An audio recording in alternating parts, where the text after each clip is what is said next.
안녕하세요. 오늘은 정말 많은 부모님들이 한 번쯤은 겪어보셨을, 하지만 막상 닥치면 가슴이 철렁 내려앉는 그런 순간에 대해 이야기해보려고 해요. 바로 우리 아이가 남의 물건을 가져왔을 때 말이죠. 어느 날 아이 손에 들려있는 낯선 장난감. 그걸 보는 순간 정말 심장이 쿵 하고 내려앉는 것 같죠? 이게 아닌데? 하면서 머릿속에 하얘지고 온갖 생각이 다 들잖아요. 그래서 오늘은요, 이 걱정스러운 마음을 차분한 이해로 바꿔보는 시간을 가질 거예요. 먼저 부모님의 걱정부터 시작해서 아이들 나이대별로 마음은 어떤지, 그리고 가장 중요한 거, 그래서 우린 뭘 해야 하는지, 장기적으로는 어떤 가정을 만들어야 하는지까지 차근차근 짚어볼게요. 자, 그럼 바로 첫 번째 이야기부터 시작해볼까요? 우리 부모님들을 가장 불안하게 만드는 바로 그 질문. 이 행동을 대체 어떻게 받아들여야 할까? 여기서부터 출발해보죠. 이게 정말 중요한데요. 아이의 이 행동이 그냥 자라면서 겪는 자연스러운 과정인지 아니면 조금 더 깊이 들여다봐야 할 문제의 신호인지 구별하는 게 필요하거든요.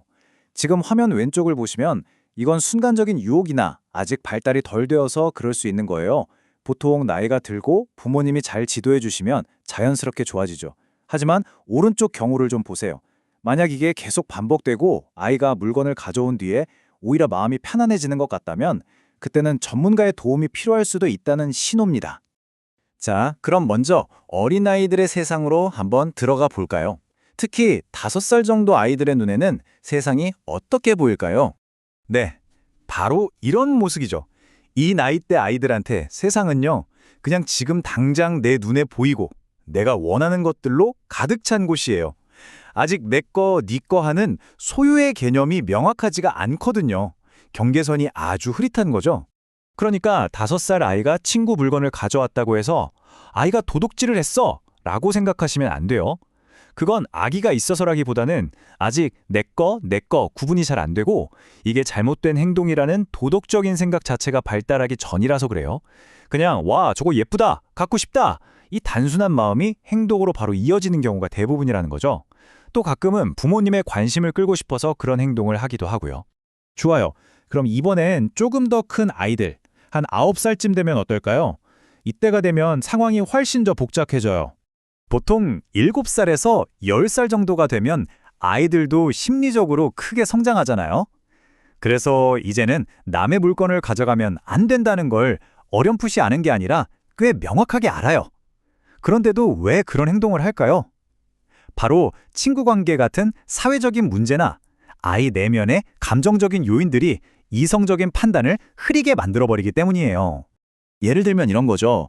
친구들 사이에서 소외되고 싶지 않아서 혹은 친구들이 다 가지고 있는 걸 나만 없어서 그런 마음이 크게 작용할 수 있어요.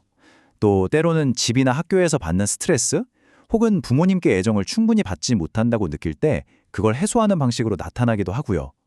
그러니까 머리로는 이러면 안 돼라고 알지만 순간적인 감정이나 욕구가 그 이성을 이겨버리는 거예요. 자, 그럼 이제 가장 중요한 부분으로 넘어가 볼게요. 이론은 알겠는데 그래서 바로 그 순간에 우리는 어떻게 행동해야 할까요? 지금부터는 부모님들이 바로 써먹을 수 있는 아주 구체적인 행동 계획을 알려드릴게요. 자, 아이가 물건을 가져온 걸 발견했어요. 화가 확 나고 당황스럽죠. 하지만 가장 중요한 건 일단 심호흡 한번 하고 침착해지는 겁니다. 감정적으로 소리부터 지르면 아무것도 해결되지 않거든요. 자, 마음을 가라앉혔다면 이제 뭘 해야 할까요? 첫 번째 스텝은 뭘까요? 여기 정말 중요한 3단계 행동 지침이 있습니다. 첫째, 공감으로 시작하는 거예요. 무작정 혼내는 게 아니라 만약에 네가 제일 아끼는 장난감을 친구가 말도 없이 가져가면 기분이 어떨까? 아마 엄청 속상할 거야. 그 친구도 지금 마음이 똑같을걸? 이렇게 상대방의 입장을 생각하게 해주는 거죠. 둘째, 아이가 직접 그 물건을 돌려주고 미안해 라고 사과하게 하세요. 자기 행동에 책임을 지는 법을 배우게 하는 겁니다. 마지막으로 만약 가게에서 가져온 거라면요, 아이와 함께 가서 값을 치르는 경험을 꼭 하게 해주세요. 물건에는 대가가 따른다는 걸 몸으로 배우게 하는 거죠. 네, 이렇게 순간의 위기는 넘겼습니다. 그럼 이제 좀 더 큰 그림을 봐야겠죠? 이런 일이 다시는 반복되지 않도록 우리 집을 정직과 존중이 기본이 되는 곳으로 만드는 방법에 대해 이야기해 볼게요. 결국은 환경이 중요합니다. 우선 우리 집의 규칙은 명확하고 일관성이 있어야 해요. 그리고 아이의 마음을 읽어주는 게 정말 중요한데요. 이렇게 말해주는 거죠. 네가 저걸 정말 갖고 싶었구나. 그 마음은 엄마 아빠도 알아. 하지만 그렇다고 말없이 가져오는 건 절대 안 되는 거야. 이렇게 감정은 받아주되 안 되는 행동에 선은 분명하게 그어주는 거예요. 그리고 무엇보다 중요한 건 아이한테 넌 나쁜 아이야, 도둑이야 같은 꼬리표를 절대 붙이면 안 된다는 겁니다. 아이라는 사람을 비난하는 게 아니라 그 행동이 잘못됐다는 점에만 집중해야 해요. 네, 바로 이 말에 오늘 이야기의 핵심이 담겨 있는 것 같아요. 이것은 아이의 인성의 흠이 아니라 교훈을 가르칠 수 있는 기회다. 이 사건을 우리 아이의 어떤 결정적인 결함으로 보지 마시고요. 오히려 이걸 계기로 정직이라는 중요한 가치를 가르쳐 줄 수 있는 정말 좋은 기회로 생각해 보세요. 결국 이 당황스럽고 힘든 순간이 우리 부모님과 아이 모두에게 한 뼘 더 성장할 수 있는 기회가 될 수 있습니다. 오늘 우리가 함께 나눈 이야기들을 바탕으로 한번 생각해 보시면 좋겠어요.